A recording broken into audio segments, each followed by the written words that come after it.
जय यीशु, जय यीशु। पिता, पुत्र और पवित्र आत्मा के नाम पर।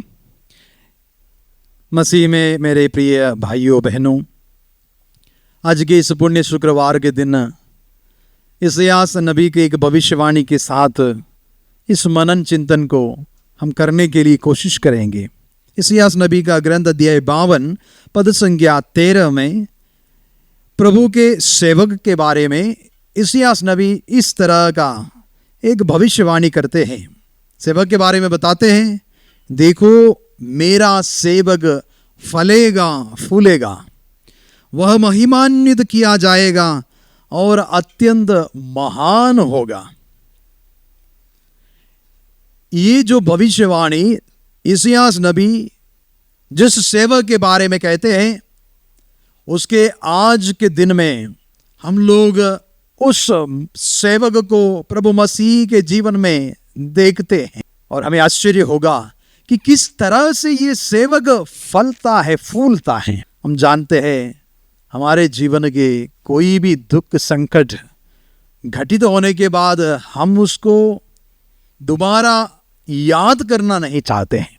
इतना ही नहीं कि जब कोई मेरे उस दुख के बारे में, उस घटना के बारे में जब मुझे याद दिलाता है, हमारे अंदर इतना संकट, आंसू हमारे आंखों में आ जाते हैं। इसलिए हम चाहते हैं कि सब कुछ भूल जाए।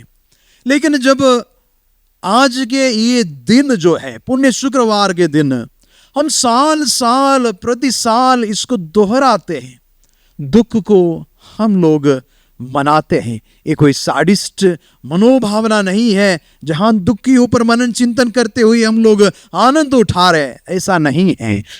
बल्कि ये जो सेवक जिसके बारे में सदियों से पहले ही नबी इसायास ने भविष्यवाणी की थी कि यह सेवक सचमुच में फल लाएगा, ये महान बन जाएगा। इसमें मेरे प्रिय भाइयों बहनों, हम लोग सुसमाचार के बारे में सुनते हैं।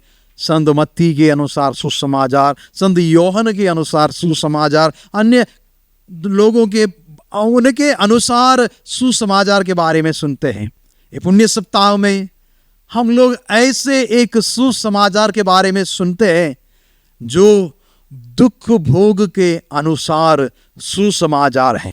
हमें मालूम है कि सुसमाचार जो है हमें आनंद दिलाने वाले समाचार हैं।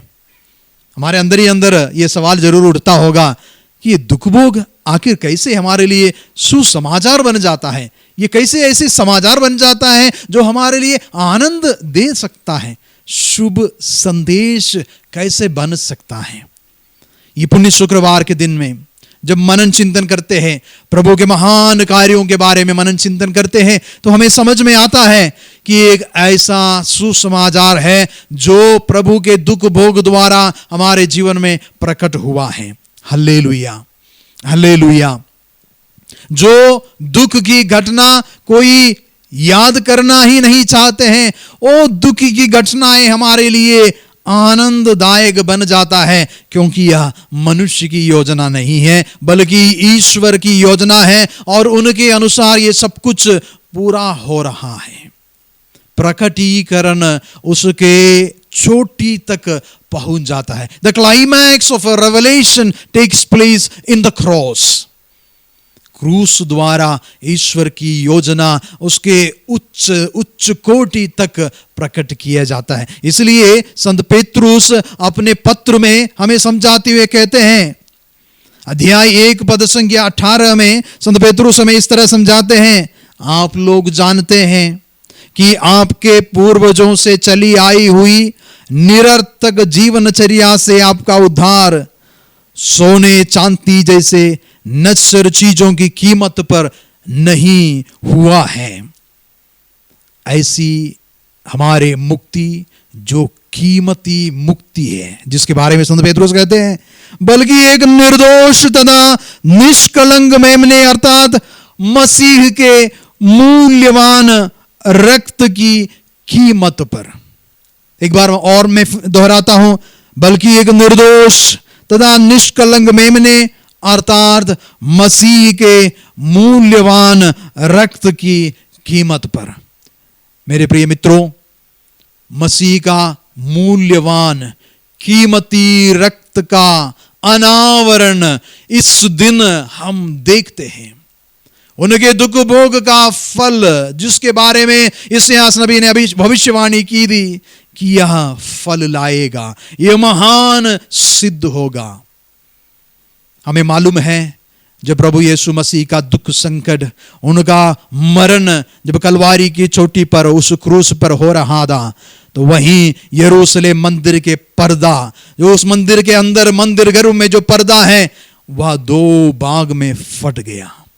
पर्दा फटने का मतलब है ये कुछ अनावृत होते जा रहा है। जो अब तक छिपा हुआ था, अब अनावृत होते जा रहा है, वह प्रकट किए जा रहा है। Hallelujah, hallelujah. जब हम आज के दिन प्रभु के दुख भोग के बारे में मनन चिंतन करते हैं, उनके क्रूस के बारे में मनन चिंतन करते हैं, ये मसीह के अपने जीवन का केंद्र बिंदु है। जैसे हम लोग, हमारे रोजरी माला होते हैं, उसमें कई मोतियां होते हैं, और उस मोतियों को एक धागे से जोड़ कर रखे हैं। उस रोजरी माला में, वो धागे में हर एक मोतियां लगाए हुए हैं। प्रभु मसीह के जीवन के हर एक बिंदुओं को इस क्रूस की धागे में यदि जोड़ कर देखे, तो हमें पूरा दृश्य समझ में आता है कि किस तरह से ये मुक्ति का विधान हमारे लिए अनावृत होते जा रहा है। प्रभु मसीह अपने जीवन काल में शिक्षा दे रहे थे, अपने प्रवचन द्वारा वह शिक्षा दे रहे थे, अपने चमत्कार द्वारा वह शिक्षा दे रहे थे। लेकिन प्रिय मित्रों, उनकी उन सभी शिक्षाओं से बढ़कर, उनके उन सभी चमत्कारों से बढ़कर एक महान शिक्षा आज के दिन उस क्रूस पर बड़ा प्रेम का वह शिक्षा अनावृत होते जा रहा है। कह सकते हैं कि उनके सबसे महान शिक्षा क्रूस से हमें सुनने को मिलता है। जब मसीह क्षमा करने के बारे में जब पहाड़ी प्रवचन में शिक्षा दे रहे थे, तुम अपने शत्रुओं से प्यार करना, शत्रुओं को क्षमा करना, उनके लिए प्रार्थना करना, ये अपने मुंह के द्वारा, अपने शब्दों द्वारा वह प्रवचन के रूप में दे रहे थे। लेकिन वह कलवारी पहाड़ी पर अपने दोनों हाथों को फैलाते हुए, अपने ही अत्याचारियों को देखते हुए कह रहे थे, पिता इन्हें क्षमा कर, क्योंकि ये नहीं जान रहे कि क्या कर रहे हैं।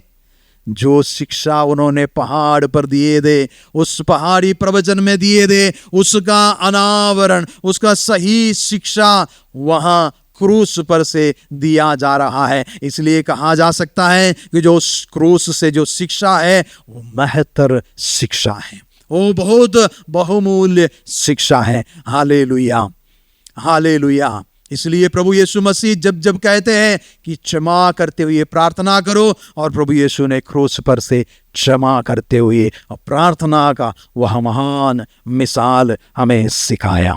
आज के इस क्रूस के दिन, क्रूस के महत्व के बारे में मनन चिंतन करने का दिन, हमें एक और बात समझ में आता है। जो कोई क्रूस की ओर देखता है, उस क्रूस के ऊपर मनन चिंतन करता है, दुख भोग के बारे में मनन चिंतन करता है, वह कलीसिया से एकजुट होकर मनन चिंतन करते हैं, वह कलीसिया के साथ सोच विचार करते हैं। मैं समझाना चाहता हूं कि किस तरह से हमारे आदिम कलीसिया में, किस तरह से आज भी हमारे भाई बहन कितने प्रेम के साथ क्रूस को अपनाते हैं, दुख भोग को अपनाते हैं। इसके पीछे छिपे हुए एक महान रहस्य आज के दिन क्रूस से हमें समझ में आया है। क्योंकि जो क्रूस को प्यार करते हुए, उस क्रूस पर अपने आप को देते हुए हमें जो महान शिक्षा दिया, उस दुख भोग का अनुभव उनके हृदय को स्पर्श करते हुए, उनके हृदय के अंतरतम में पहुंचने के बाद उन्हें क्रूस से बड़ा प्यार हो जाता है, वो क्रूस को आलिंगन करने लगते हैं। इसलिए हम देखते हैं कलीसिया के इतिहास में कितने ही लोग बड़े प्यार के साथ क्रूस के उस राह पर चलने के लिए तैयार हो जाते हैं। जब जब उन्हें अत्याचार झेलना पड़ा, तब तब वह क्रूस को उस चुंबन की ओर अपना जीवन ले जाते हैं। संत मदर तेरेसा अपनी एक कहावत के लिए हम उनको जानते हैं। वो अपने जीवन में जितने भी दुख संकट आए तो वह कहती है, जो क्रूस पर मसीह मुझे चुंबन कर रहा है, These are the kisses of the cross. ये जो ईश्वर का प्रेम उस क्रूस में जो प्रकट हुआ, वह अब मुझ पर प्रकट हो रहा है। इसलिए हमें मालूम है संत पौलुस अपने क्रूस की शिक्षा अपने प्रवचन का सेंटर, केंद्र बिंदु के रूप में प्रस्तुत करते हैं। हम लोग देखते हैं कई वचन में संत पौलुस इस बात को लेते हुए हमें शिक्षा देते हैं। कुरिन्थियों के नाम संत पौलुस का पहला पत्र में ही पहले ही अध्याय में वचन संख्या 18 में वह क्रूस की शिक्षा को बताते हुए कहते हैं कि ये ऐसी शिक्षा है, एक ऐसी शिक्षा जिसके ऊपर वह बोलना चाहते हैं। एक केवल बोलना ही नहीं, उस पर गर्व भी करना चाहते हैं। संत पौलुस कुरिन्थियों के नाम पहला पत्र अध्याय 1 पद संख्या 17 में इस तरह में हमें बताते हैं, क्योंकि मसीह ने मुझे बपतिस्मा देने नहीं बल्कि सुसमाचार का प्रचार करने भेजा। मैंने इस कार्य के लिए अलंकृत भाषा का व्यवहार नहीं किया, जिससे मसीह के क्रूस के संदेश का प्रभाव फीका ना पड़े। क्रूस का जो संदेश है वह किसी भी तरह से फीका ना पड़े, इसलिए उन्होंने पूरा पूरा परिश्रम किया उस क्रूस के पद पर चलते हुए, क्रूस की शिक्षा को हमें समझाते हुए हमेशा अपने जीवन को आगे रखना चाहता है। इसलिए संत पौलुस बड़े गर्व के साथ गलातियों के नाम पत्र अध्याय 6 पद संख्या 14 में इस तरह कहते हैं, मैं केवल हमारे प्रभु ईसा मसीह के क्रूस पर गर्व करता हूं।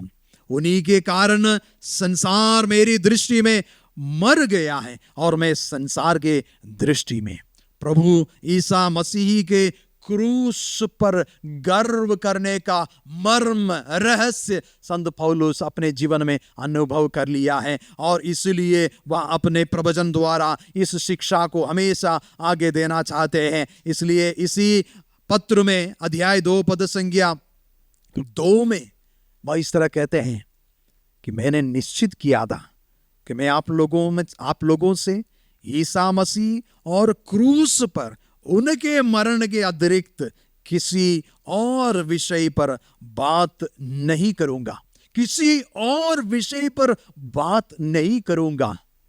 आज हम पुण्य शुक्रवार में उस क्रूस को, उस दुख भोग को हम लोग इसीलिए उसको मनाते हैं क्योंकि वह हमें एक महान महान प्रेम का मिसाल जो प्रकट हुआ है। हम लोग पुण्य शुक्रवार के दिन जब क्रूस की रास्ता करते हुए जाते हैं तो हमारे जवान युवक युवती इस जो क्रूस के एक एक मुकाम है उसको हम एक ड्रामा के रूप में प्रस्तुत करते हैं। अक्सर हम लोग चर्च में देखते हैं कि एक ड्रामा के रूप में हम लोग इसे प्रस्तुत करते हैं। मेरे प्रिय मित्रों, ये ना केवल एक ड्रामा है, ये ना केवल एक पल के लिए हम अपने पूरे एक्टिंग कैपेसिटी को दर्शाने वाले बात नहीं है, बल्कि एक ऐसा प्रकट करने वाले ईश्वर का प्रेम का एक पल है जब वह गिर जाता है, जब वह अपनी मां से मिलता है, जब वह सीमोन उसकी मदद करता है।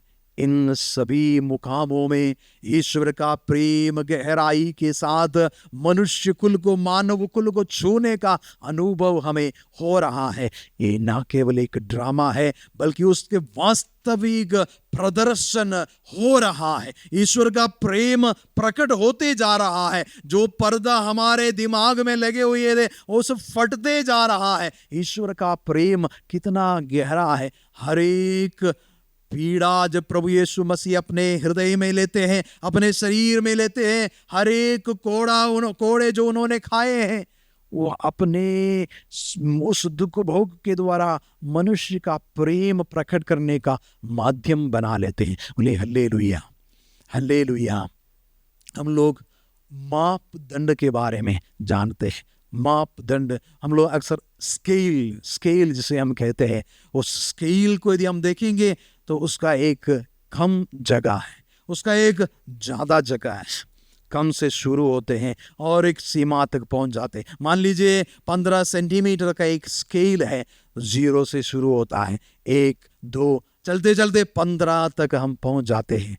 तो इसमें यदि हम देखे जाएं तो इसका माप हम कहाँ देखेंगे? मान लीजिए कोई किससे कहता है कि ये 2 सेंटीमीटर तक है, वो भी माप है लेकिन कम है। मान लीजिए 10 सेंटीमीटर तक पहुंच गया, हाँ माप जरूर है लेकिन 15 से कम है। और यदि हम पहुंचते हैं 15 तक, उस स्केल का जो मैक्सिमम है, मैक्सिमम उस 15 है, हम लोग बोलते हैं फुल, सफिशिएंट, इनफ कहते हैं। प्रिय मित्रों, ईश्वर के पास ऐसा एक मापदंड है, ऐसा एक मापदंड जिसमें कोई सीमा नहीं रहते हैं, इसमें कोई सीमा नहीं रहती है। ये सुपर अबंडेंस है, ये सुपर इतना अबंडन है कि उसका कोई सीमा नहीं रहता है। मान लीजिए प्रभु यीशु मसीह अपने जीवन काल में कितने रोगियों को, कितने लाचार व्यक्तियों को, अंधों को, लंगड़ों को, लूलों को, मृतकों को एक शब्द मात्र से बचा लिए थे।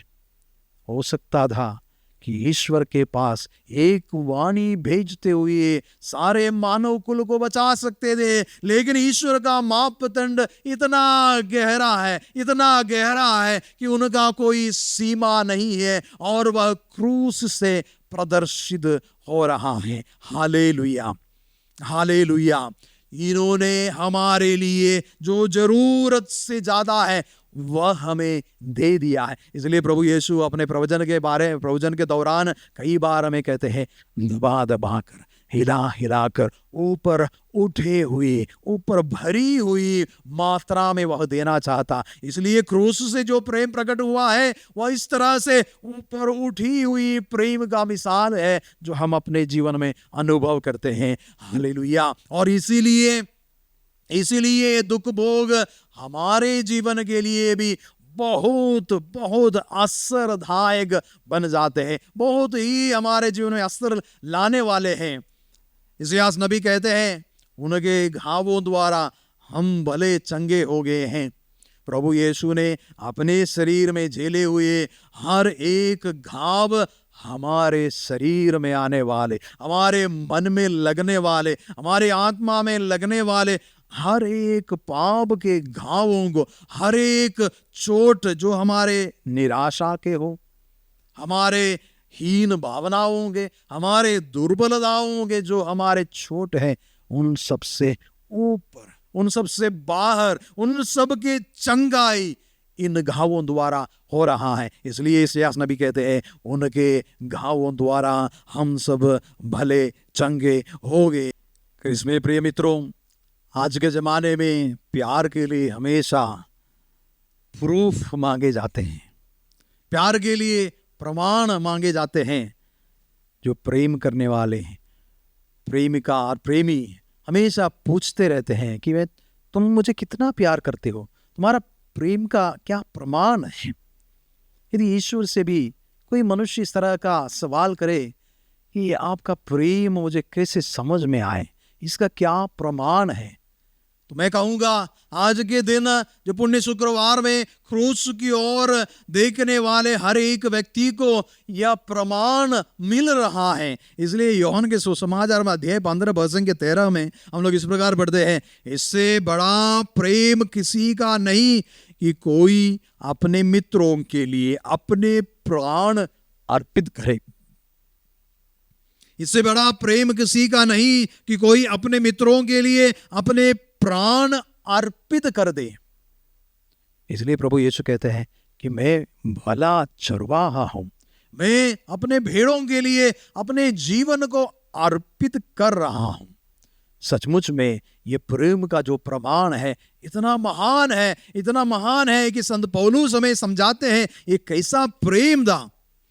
कोई मित्र अपने मित्र के लिए जरूर प्यार दिखाएंगे, प्रेम का प्रमाण देंगे, लेकिन रोमियो के नाम पत्र अध्याय 5 में जब संत पौलुस हमें समझाते हैं कि ये जो प्रेम ईश्वर की ओर से हमारी तरफ आ गया है, ये कोई धार्मिकता के लिए नहीं है, कोई अपने मित्र के लिए नहीं। संत पौलुस कहते हैं अध्याय 5 पद संख्या 6 में, हम निस्सहाय ही थे जब मसीह निर्धारित समय पर विधर्मियों के लिए मर गए। आगे कहते हैं धार्मिक मनुष्य के लिए शायद ही कोई अपने प्राण अर्पित करे, फिर भी हो सकता है कि भले मनुष्य के लिए कोई मरने का तैयार हो जाए, किंतु हम पापी ही थे जब मसीह हमारे लिए मर गए थे। इससे ईश्वर ने हमारे प्रति अपने प्रेम का प्रमाण दिया है। इससे ईश्वर ने हमारे प्रति अपने प्रेम का प्रमाण दिया है।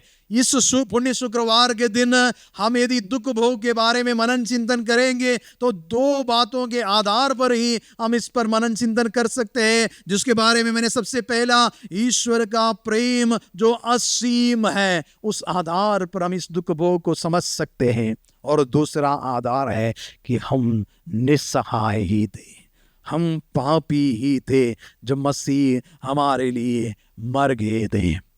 हम अपने दुखों को कितना मुश्किल से भूल पाते हैं, हमारे विरुद्ध किए गए अत्याचार हम कितने मुश्किल से भूल पाते हैं, लेकिन प्रभु मसीह ने अपने शरीर पर जो अत्याचार झेले थे, जो दुख भोग उन्होंने उठाए थे, उसके चलते ऐसे एक महान शक्ति प्रकट हो गई कि आज भी जो उस दुख भोग के ऊपर मनन चिंतन करते उन्हें सामर्थ्य मिल जाता है। इसलिए कलीसिया के इतिहास में यदि हम देखें तो कई संत लोग इस दुख भोग को पुकारते हुए कहते हैं, हे अति प्रेमी दुख भोग, माय डियरेस्ट पैशन।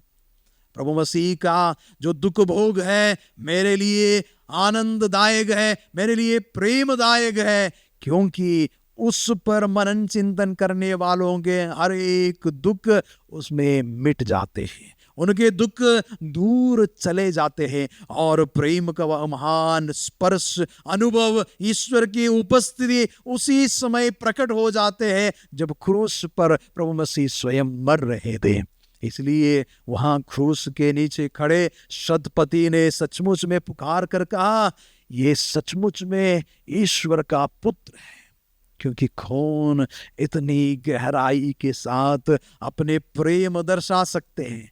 सचमुच में उस प्रेम वहां प्रकट हो जाता है। Hallelujah, hallelujah. इसलिए कहा जाता है जो कोई महान गवाही प्रेम के बारे में किया गया है, वह सब गवाही उस प्रेम जो क्रूस पर प्रकट हुआ है उसी से उत्पन्न हुआ है। और इसीलिए जब हम प्रभु मसीह के दुख भोग के बारे में आज मनन चिंतन करते हैं, उसके प्रेम के बारे में